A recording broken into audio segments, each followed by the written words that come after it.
In conclusion, our exploration of call options in different market scenarios provides valuable insights into the dynamics of options trading.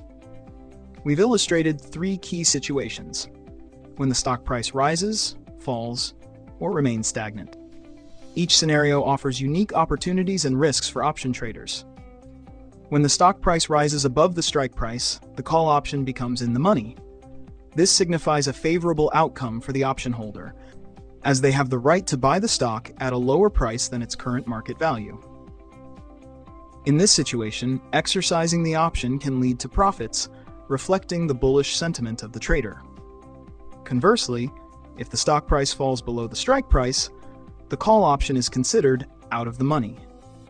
In this scenario, exercising the option would result in a loss, as the option holder would be buying the stock at a higher price than its market value.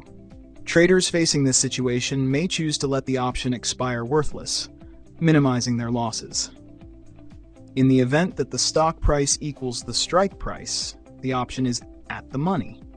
This situation presents a neutral stance, with no immediate profit or loss associated with exercising the option. Traders may assess other factors such as market volatility and time decay to determine their next course of action. Understanding these concepts, being in the money, out of the money, and at the money, is essential for effective options trading. By accurately assessing the status of their options, traders can make informed decisions that align with their market outlook and risk tolerance. This knowledge empowers traders to capitalize on favorable market movements while mitigating potential losses in adverse conditions. In summary, mastering the concepts of call options and their implications in different market scenarios is crucial for navigating the complexities of options trading.